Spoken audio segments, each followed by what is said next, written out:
Last week, an article at MSNBC compared Trump's version of Christianity with Kamala Harris's. The article goes on to say that the 2024 presidential race juxtaposes two very different versions of Christianity. Donald Trump brandishes a performative rendition of the Christian faith as a political prop to advance authoritarian theocracy, while Vice President Kamala Harris practices the Christian faith she was raised in while embracing her interfaith family. This is Richard Nelson, and thank you for tuning in to the Commonwealth Matters. So, is Donald Trump using authoritarianism as a political prop to advance a theocracy? Is Kamala Harris's view of pluralism in line with America's ideals? Joining us to talk further about this and the topic of Christian nationalism is Mark David Hall, a professor at Regent University's Robertson School of Government. He's also a senior fellow and director of the Religious Liberty in the States Project and the Center for Religion, Culture, and Democracy. He's the author of several books, including his most recent called Who's Afraid of Christian Nationalism? Mark, thank you for joining the program. Thank you for having me, Richard. So I thought that would be a good way to cue up the program by that article in MSNBC. And I want to press in a little further to the Democratic National Convention, which just wrapped up recently, and their Interfaith Council hosted a panel discussion on the topic of Christian nationalism. They had two congressmen who were there and a couple of journalists, Congressman Emanuel Cleaver of Missouri and Congressman Jamie Raskin of Maryland. I want to share with you a couple of comments that they had shared on the panel, and then get your feedback. This is what Emanuel Cleaver said. Please remember that the founding fathers were not Christian. Washington was a deist, not a Christian. Thomas Paine, who was central to our whole founding, didn't even believe in God, period. He also went on to say that there's nothing about God in the Constitution. Zero. It's a contradiction. Is this accurate? This understanding of our founding fathers and their relationship to Christianity? It's almost completely inaccurate. So a couple books ago, I wrote a book entitled, Did America Have a Christian Founding?, which I answer that question with a resounding yes, by which I mean America's founders were influenced profoundly by Christian ideas or ideas developed within the Christian tradition of political reflection. I do spend a little time on the individual faiths of some founders, and it is absolutely accurate to say that Thomas Paine is a deist. I don't think it's accurate to say he's an atheist, though. And yet Thomas Paine only spent about 20 years of his 70 or so years on this earth in America. So he's born in England, grew up in England, spent most of his life in Europe. And so I would say he's a profoundly unrepresentative founder. If we turn our eyes from a Thomas Paine and a Ben Franklin, Thomas Jefferson, none of whom were Orthodox Christians, to the broader constellation of founders, there's very little reason to believe any of them were atheists and that more than a handful of them were deists in any meaningful sense of the word. Yeah, that's good. Thank you for clarifying that. I knew that you have written on this, you've spoken on it, and I wanted to bring some clarity. And yet this falsehood, if you will, or this inaccurate understanding of our history is constantly put forward. Perhaps this is just a lack of good teaching and a lack of good scholarship when it comes to the beliefs of our founding fathers. Mark, I want to bring up another comment that I was alarmed to see. This is by a journalist by the name of Catherine Stewart, and she was commenting on religious freedom here in the United States today. She said, Americans like to believe that we have religious freedom, but when you say that, we are kidding ourselves. You say that there's some degree of formal religious freedom in America, but on the ground, some groups have privilege and other groups have to sit in the back room. So how does a statement like that grab you? That she's asserting that we don't have religious freedom, and then maybe formal religious freedom is something that is out there, but there's some groups that have privilege and other groups have to sit in the back of the room. And her implication was that Christians and those in the Christian community have privilege. So Catherine Stewart is an activist journalist. So is Andrew Seidel, not a journalist, but an activist. And these folks routinely say things like this, that the Supreme Court is privileging Christianity above the other religions.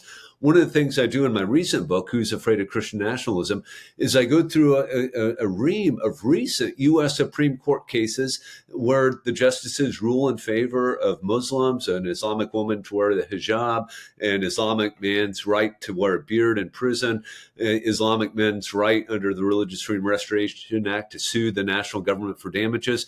It's just utterly and completely false. In fact, Luke Goodrich did a great study where he shows that religious minorities are far more likely to be protected by the Religious Freedom Restoration Act than are Christians. And that kind of makes sense, right? Because there is a sense in which inadvertently, I think sometimes minority religions are discriminated against. So the Arkansas case I mentioned involving the prisoner, the Arkansas Criminal Justice Division or whatever, basically said all prisoners must be clean shaven. It's a little bit more complicated than that. Well, for most Christians, this isn't a problem, right?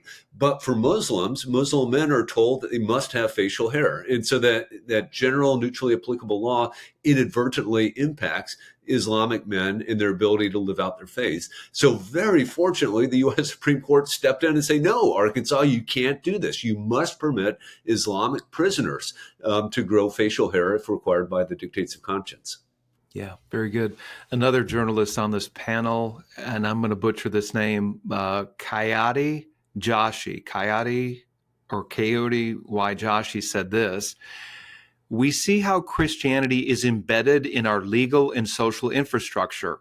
What we see throughout U.S. history is that Protestant Christianity is present in our immigration laws, how SCOTUS justices have made their decisions." And then he goes on, because we are not taught to see those, we do not understand the impact of this on today. This is Christian privilege. Another way to think about privilege is advantage. Christianity has been advantaged from the get-go all throughout. And we've got to start realizing that. We've got to make that which has been invisible visible. So again, he's drilling down on this idea that there is some kind of Christian privilege in our laws and in our society. Respond to that, if you would, Mark.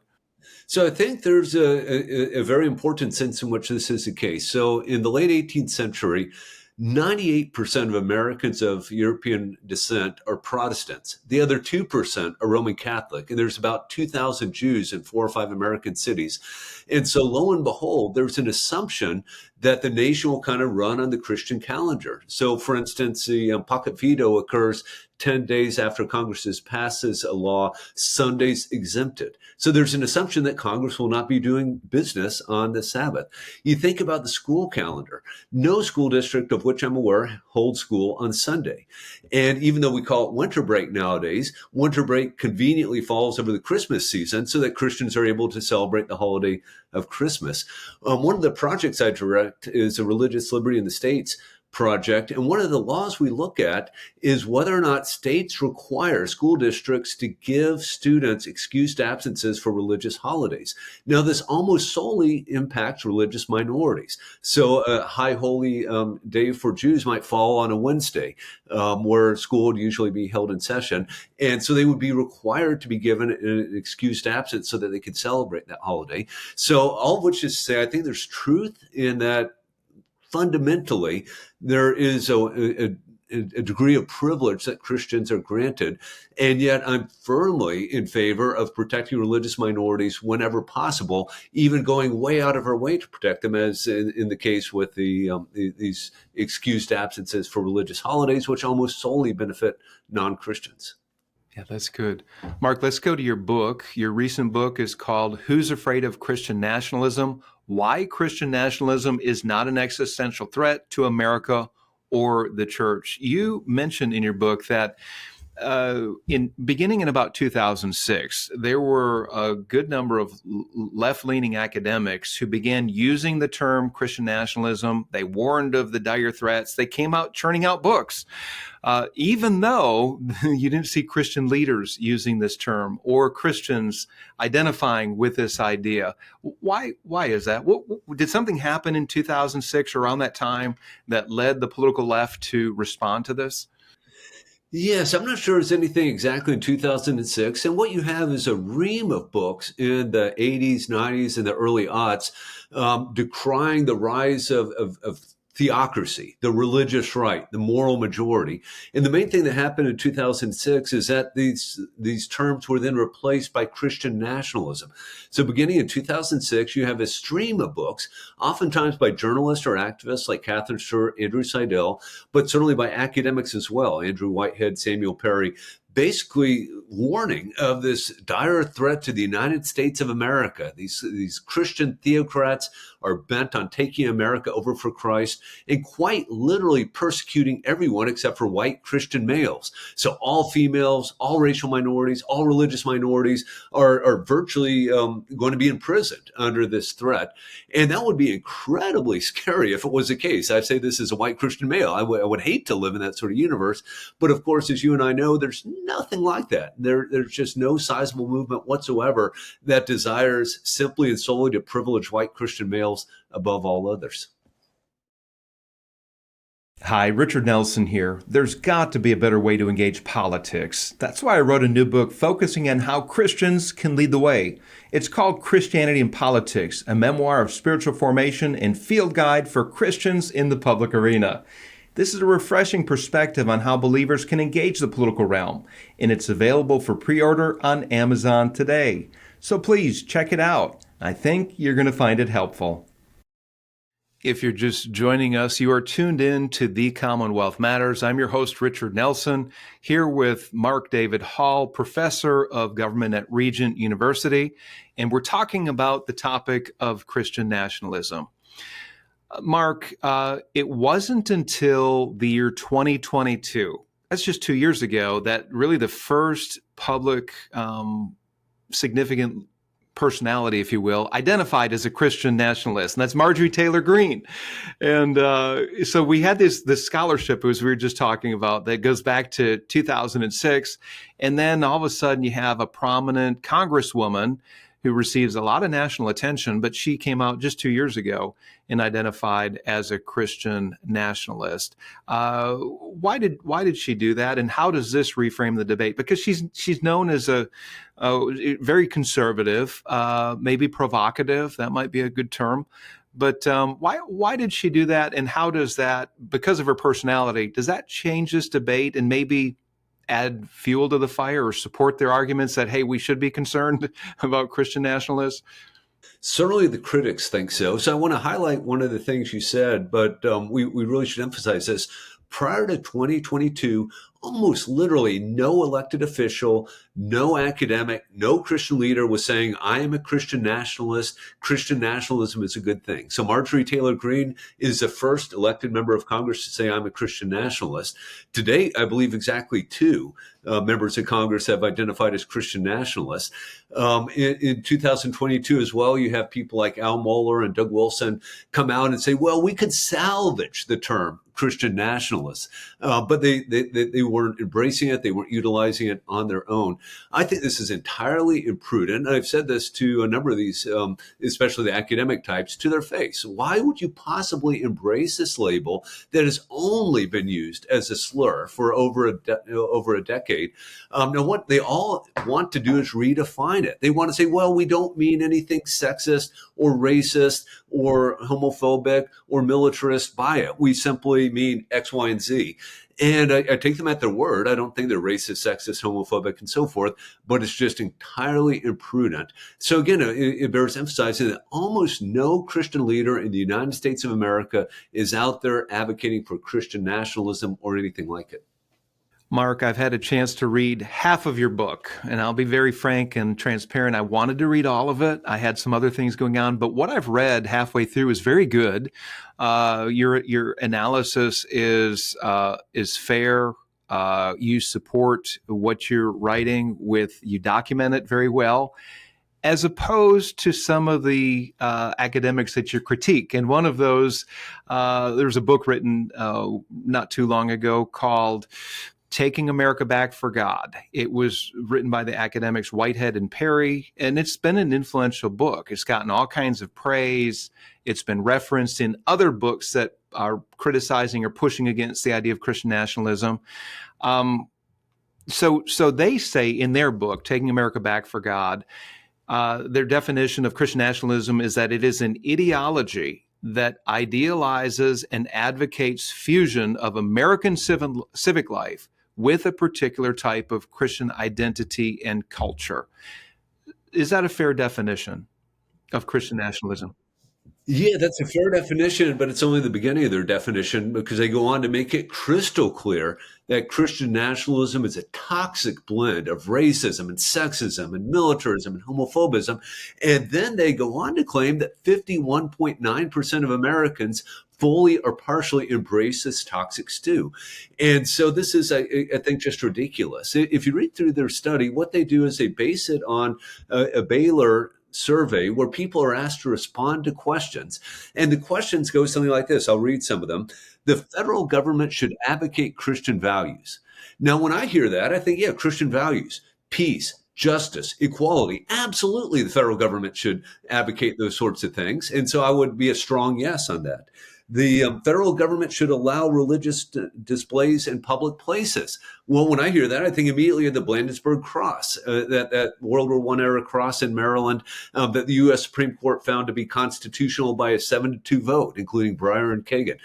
So I'd say absolutely. And you go through every one of their statements could be answered in a particularly innocuous way, and yet score someone like myself as a rabid Christian nationalist, whereas I would reject everything about their definition of Christian nationalism. And so it's just a profoundly flawed study, and they should have known better. But I think they've enjoyed getting all the PR from this outrageous academic work. And this is an academic work published by Oxford University Press that just fundamentally misstates the problem.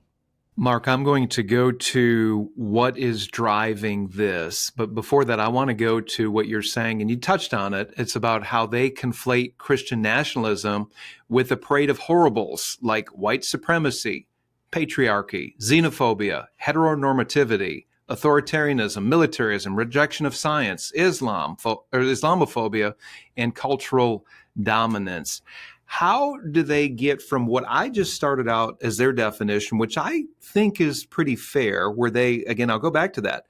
They believe it's an ideology that idealizes and advocates fusion of American civic life with a particular type of Christian identity and culture. I can agree with that as a definition, but then they begin to conflate all of these horrible things with Christian nationalism.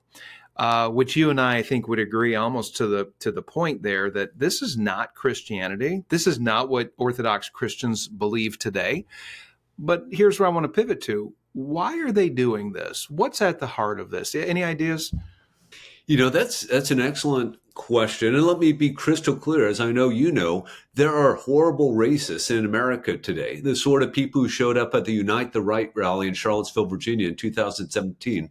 But I think that was about 300 people. And this was from all sorts of groups, the KKK, the Aryan Nation, all sorts of alt-right groups. Yeah, so there are virulent racists out there, and we should condemn them. If they engage in acts of violence, they should be arrested. We shouldn't tolerate them in any way, shape, or form. But to suggest that 51.9% of Americans fully or partially embrace this view, it's just utterly ridiculous. So what's driving these people? I think a number of them are activists. I have a book, a chapter in my book called The Polemical Critics, people like Catherine Stewart and Andrew Seidel, who are just clearly activists that are aimed at, I think there's a clear agenda of shaming Christians to suggest we shouldn't bring our faith into the public square. People like Whitehead and Perry are academics, and I think they probably are making a good faith effort to address a problem, to measure a problem that they think is out there. And yet, even in this Oxford University Press book, they let their implicit biases out. For instance, they say that the only reason one is pro-life is because one wants to control women's bodies. That's it. Now, this leaves aside the well-known fact that women are just as likely to be pro-life as men. So what are these women? What is my wife wanting to do? Control other women's bodies? Not at all. She believes that an unborn child is a child and should be protected as a matter of law. They say in this Oxford University Press book that these Christian nationalists believe that religious liberty means more than the freedom to worship. But religious liberty has always meant more than the freedom to worship. The First Amendment begins, Congress shall make no law respecting the establishment of religion or prohibiting the free exercise thereof. We have a constitutional right to act upon our religious convictions. And this includes doing things outside of a church, a mosque, or a synagogue, sharing our faith in the public square, wearing a hijab, wearing a yarmulke. It absolutely involves more than the freedom to worship. Obviously, what they have in mind is someone like a Jack Phillips, a cake baker who can't participate in a same-sex wedding ceremony. And that is a part of religious liberty, but it certainly goes well beyond simply being a bigot. So, yeah, I think what we have with the academics are implicit biases, whereas with people like Andrew Seidel, you have pretty explicit biases. I appreciate that clarification. You had mentioned that in their book, they contend that 52% of Americans are fully or partially supportive of Christian nationalism. And you question if that number is accurate. And you write about this. So scholars are supposed to do good scholarship. If you have a survey and come to a certain conclusion, it should be supported by the facts. I mean, you're suggesting that really they came to the faulty conclusions, as you had mentioned just a few minutes ago. What is a more accurate number, if you will, of how many people could reasonably be called Christian nationalists? So fortunately, and this is the way scholarship is supposed to work, since their book came out, a number of other scholars without any clear agenda have questioned their findings.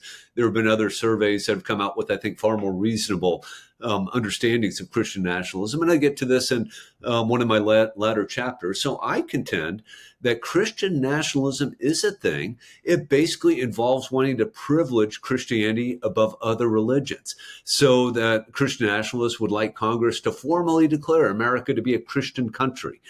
Christian nationalists believe that America was founded as a Christian nation. Christian nationalists would like public school teachers to lead children in explicitly Christian prayers. So about 20% of Americans embrace these sorts of views. Let me note that this has nothing to do with racism or sexism or homophobism or militarism, but it definitely involves privileging Christianity above other religions. And I give a number of reasons, biblical, theological, prudential, and constitutional reasons why we should reject even this benign form of Christian nationalism. So I want to make it crystal clear, I'm not in favor of Christian nationalism of any stripe, but I think the actual Christian nationalism that exists in America is far from an existential threat to America's constitutional democracy or to the Christian church, which is one of the things that the critics say. The Christian church in America is on the verge of collapse because of Christian nationalism, and that's just ridiculous. Mark, I want to thank you on a personal level for doing this work and to, first of all, question some of the academic writings that are really putting Christians in a box, painting us into a corner, labeling us unfairly. But also, you are getting back to what the Constitution says, as you just shared with us a few minutes ago, what the Founding Fathers believed. And I think it's important for whether you're a Christian today or a secularist to really understand that what the Founding Fathers gave us in the Constitution in particular is that we have a political document that upholds basic human rights, the right to life, the right to speech, the right to assemble, the right to worship, right? A framework of rights that are guaranteed by our Constitution, a document that upholds our conscience rights, a document that restrains government and allows individuals to thrive, to pursue their calling in life, their economic pursuits, but also to pursue their religious life as well. And they do this for all. This is for the common good, regardless of your religious persuasion, regardless of your political philosophy. This document and these ideals benefit all of us, don't they? Yeah, no, I think that's absolutely right. So in my book, Did America Have a Christian Founding? I argue for a variety of ways in which I think the founders were informed by their Christian convictions when they created the U.S. Constitution and more broadly state constitutions and bills of rights and that sort of thing. And these certainly included things like a constitutional order characterized by the rule of law, separation of powers, checks and balances. The Constitution itself prohibits religious tests for office. And the anti-federalists recognized, wait a minute, this means a Jew or a Muslim Muslim or an atheist could be president of the United States. And the Federalists had to say, yeah, that's right. That's a possibility. Now, they usually went on to say, but that will never happen. And of course, they've been proven wrong in that with respect to at least non-Christians holding seats in Congress. But then we went on to add the First Amendment to the Constitution, the Bill of Rights, the 14th Amendment, all of which I think are aimed at guaranteeing the natural rights that the founders were convinced that we had. So we don't need the government to tell us that we have a right to worship God according to the dictates of conscience or to act upon our religious convictions. But the First Amendment does a good job of guaranteeing that right, of protecting that right against the federal government. And state constitutions all have similar protections to protect us against from the state government. Mark, you are an advocate of Christians being involved with the political process, running for office, helping principal candidates get elected. You teach at my alma mater, by the way, and go Regent University, right? Now, emblazoned inside the Robertson School of Government, it says Christian leadership to change the world. That's alarming to some people, some of the authors that we're talking about. And here's my question. Why should secularists cheer on this idea that Christian leadership and Christian principles are good for the common good for society? What would you say to them? Why should they cheer this idea on? Yeah, so I think the Bible, properly understood, teaches that we as Christians should be involved in seeking the good of the city, the good of our fellow human beings, the flourishing of all people. And we should be advocating in a place like America where we all have the right to vote, we have the right to freedom of speech, we have the right to run for office. It would be a crime not to be involved in seeking the flourishing of everyone. And I think everyone at some levels knows this. Who doesn't like the Reverend Dr. Martin Luther King Jr. and his leadership in the fight for civil rights and in his leadership to end Jim Crow legislation? Everyone will look at that and say that's a good thing. And even the critics of Christian nationalism will say, yeah, the Reverend Dr. Martin Luther King Jr., that was good Christian political involvement. What we don't like is Christians involved in the public square attempting to restrict abortion or something like that. In other words, seeking ends to which they disagree. But I think as Christians, we can recognize, and it's pretty obvious, that unborn children are made in the imago Dei, the image of God, and should be protected as a matter of law. And so in seeking to protect unborn children, we are seeking the flourishing of all humans and not just attempting to privilege Christianity above other religions. And of course, you have all sorts of people in the pro-life camp that are Christian, that are Muslim, that are Hindu, that are Jewish, that are atheists, because they can recognize this reality, even if they don't accept Christianity at all, is basic science and basic morality, right? You don't kill an innocent human being.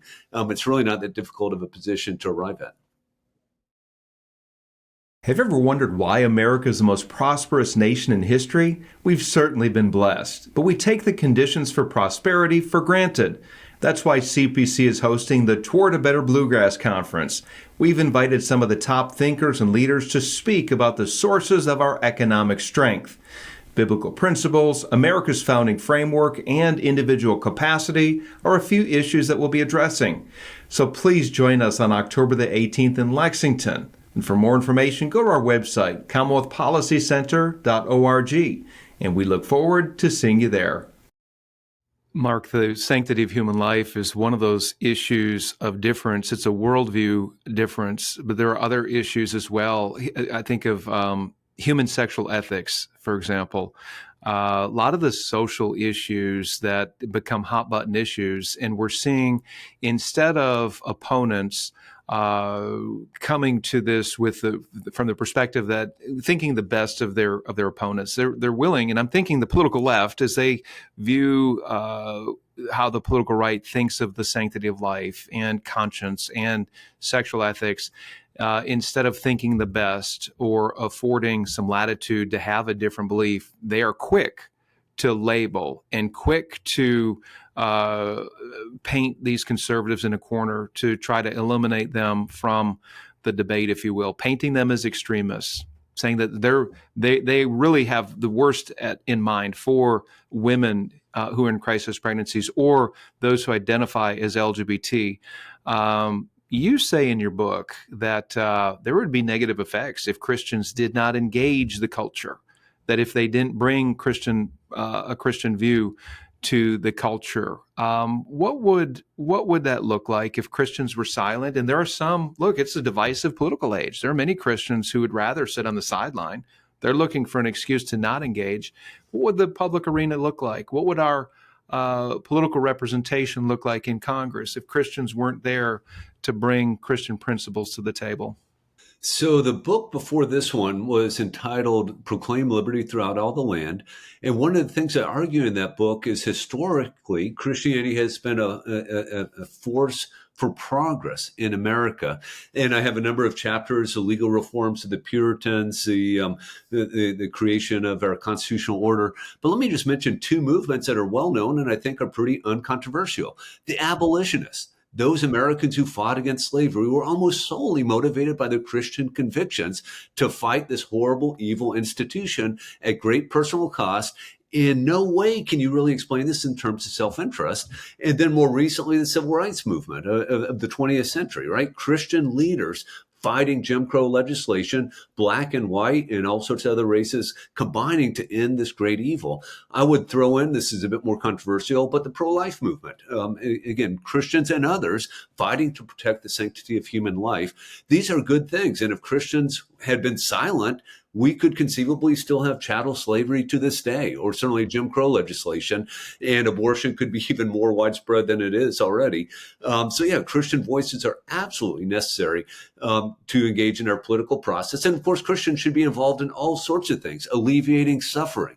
If there are hungry people in our town, we should do something about it. Now, this might not involve government action. It might involve having a soup kitchen, a food pantry, or this sort of thing. But Christians should be motivated by their faith to address suffering like that. And maybe it involves some government action, maybe not, but there's no excuse for inaction.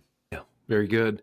Going back to what some of the academics are charging after the J6 Capitol riots, many blamed Christian nationalists for the attack. Mark, is there any evidence to support those claims?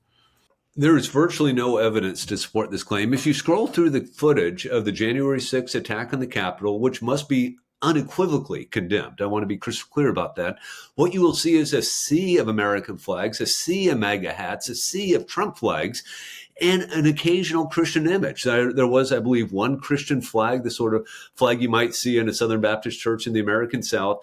There was one Christian flag among the rioters. There were two Confederate flags. So there were twice as many Confederate flags as Christian flags. There was a picture of a crazy goth-looking guy holding the Bible in front of the rioters.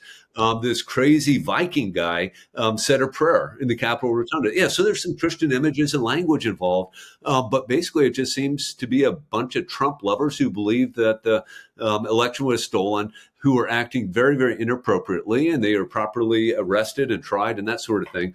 But to attribute it simply and solely to Christian nationalism, as so many news accounts did, as so many academics like Samuel Perry did, is just utterly ridiculous, and the evidence doesn't bear that out.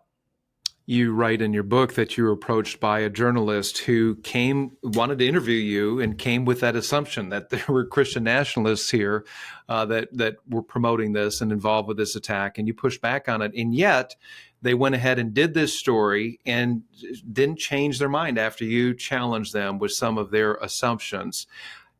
Mark, is this one of the reasons why many on the political right just have given up on reading outlets that are viewed as left of center? Is this kind of journalism contributing to the divide and distrust that we're seeing in our politics today? You know, I think there's a lot of truth in that. And so I tell this story in the very first chapter of the book. This journalist contacted me on January 6th and asked me to comment on the Christian symbols among the rioters. Eventually, she sent me some pictures, most of which were not from the riot. There was a rally around the Washington Monument, which is 1.5 miles from the U.S. Capitol building, and there were a few Christian images there. There was a Pine State flag, this Revolutionary era flag that has a pine tree on it and the words "an appeal to heaven," which could be from the Book of Judges, but it could also be from John Locke's Second Treatise on Government. And the flag might have been there just simply because it was a Revolutionary era flag. And these ill-conceived writers might have thought we're leading a new American Revolution or something like that.